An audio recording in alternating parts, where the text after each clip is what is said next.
Good Morning Business. L'économie française a rebondi au deuxième trimestre. Le PIB a augmenté de 0,9% selon les chiffres qui ont été publiés ce matin par l'INSEE. Les économistes en moyenne tablaient sur une croissance de 0,8%. L'INSEE espérait 0,7%. Cela intervient après une très légère contraction de 0,1% au premier trimestre. On va en parler avec Christian Deboissieux, vice-président du Cercle des économistes, professeur à Paris 1, Panthéon-Sorbonne. Bonjour Christian. Bonjour. Merci d'être venu ce matin en plateau. Un commentaire d'abord sur ce rebond. Écoutez, c'est plutôt globalement favorable.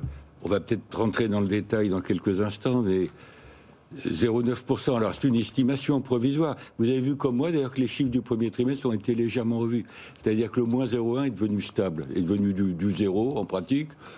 Alors, je le découvre avec vous. Ce qui veut dire que techniquement, on n'était pas en récession, puisqu'on avait terminé l'année sur un petit recul. Voilà, récession, c'est 2 trimestres consécutifs négatifs.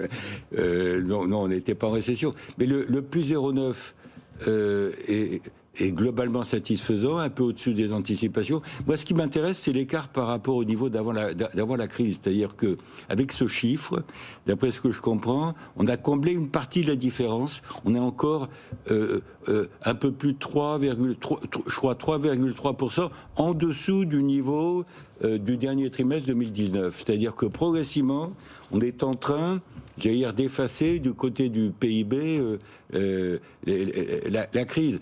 Et ça veut dire aussi, je termine là-dessus sur ce point, que l'hypothèse de M. Le Maire, comme quoi, à la fin de l'année 2021, on aurait comblé totalement cet écart par rapport au niveau de 2019, cette hypothèse paraît plausible aujourd'hui. Alors, je découvre avec vous les chiffres qui ont été publiés par l'INSEE.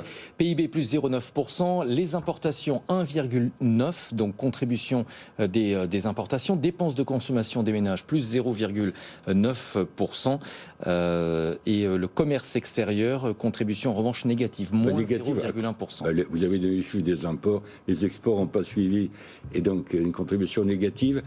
Ce qui m'intéresse, je sais pas, mais voilà, ce qui m'intéresse, c'est aussi l'acquis de croissance à fin juin. Je ne sais pas s'il est donné là-dessus, il n'est pas donné sur ce tableau, il est donné par ailleurs.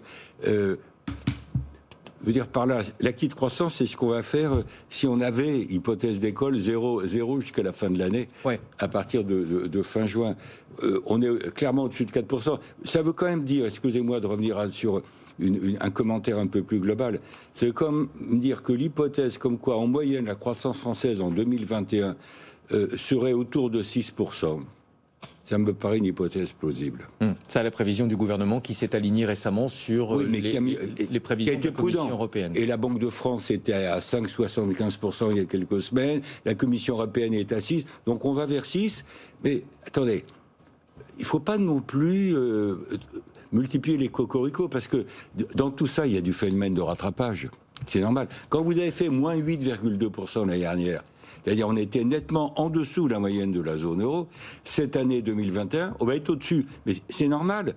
Il y a beaucoup de rattrapage. Moi, ce qui m'intéresse, c'est au-delà du rattrapage, qu'est-ce que ça veut dire pour 2022, les années qui viennent? C'est ça qui m'intéresse. Alors, l'interrogation, évidemment, aujourd'hui, c'est l'impact éventuel d'un retour de la pandémie, avec un impact sur la consommation. On a eu également ce matin les chiffres de la consommation, et on voit bien que le rebond, qui était assez spectaculaire au mois de mai, on avait eu 10,6% de hausse, est en train de s'estomper. 0,3% de hausse de la consommation des ménages au mois de juin en France. On attendait 1,4%. Ça ralentit plus vite que prévu. Ça veut dire que quand on sort du confinement le 19 mai, vous avez un phénomène de rattrapage, pour revenir sur ce que je viens de dire, y compris du côté de la consommation. Les gens revont au restaurant, commencent à retourner au cinéma, à consommer, etc.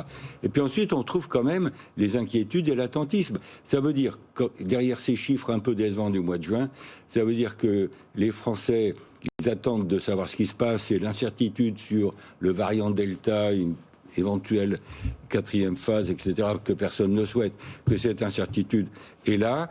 Et sur ce plan-là, il faut garder l'épargne, parce que l'épargne des ménages, comme vous le savez, a beaucoup augmenté depuis le début de la crise, à la fois de l'épargne forcée par les confinements et de l'épargne de précaution.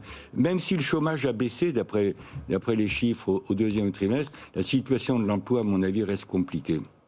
Il faut soutenir l'investissement aussi. C'est le deuxième moteur de notre croissance. La consommation en est un, l'investissement en est un autre. Est-ce que selon vous, le gouvernement a raison de vouloir présenter dès la rentrée son plan d'investissement qui doit prendre la relève du plan de relance? Oui, j'aimerais d'abord qu'on termine. Bon, le plan dit de relance, il va être consommé à 70% à la fin de l'année, donc c'était mieux que prévu. Ouais. Mais il faut d'abord... Il y a le plan européen qui arrive. Et la partie française du plan européen qui arrive. Donc tout ça est bien, mais ce que je comprends, c'est que c'est la volonté en quelque sorte d'investir dans la transition énergétique, le numérique, etc. Bon, c'est 20 à 30 milliards d'euros de plus qui vont arriver. C'est très important. Et derrière tout ça, il y a l'encouragement à l'innovation, à la recherche, développement, etc. Et je veux parler de la croissance 2022-2023, par-delà les raisonnements, j'allais dire pas à la petite semaine, mais d'un trimestre à l'autre. Moi, ce qui m'intéresse, c'est le fond de croissance de l'économie française, qui reste faible, ce qu'on appelle la croissance potentielle. Et pour doper la croissance potentielle, il faut des mesures structurelles, y compris aider l'investissement sur le long terme. Cette semaine, le FMI a maintenu ses prévisions de croissance pour cette année. Elle les a relevées pour l'an prochain. Mais le FMI a surtout mis en garde contre une reprise à deux vitesses, c'est-à-dire avec d'un côté les pays qui auront accès au vaccin et de l'autre ceux qui n'auront pas suffisamment accès à la vaccination. Ça vous inquiète ? Ça m'inquiète, mais ça c'est tout le débat sur les transferts nord-sud, à la fois en termes de vaccins et en termes financiers. Je regarde de près la situation de l'Afrique, continent dans lequel je vais souvent, et je suis inquiet de voir ce qui se passe en Tunisie, au-delà de la crise politique actuelle en Tunisie, la situation sanitaire est très délicate.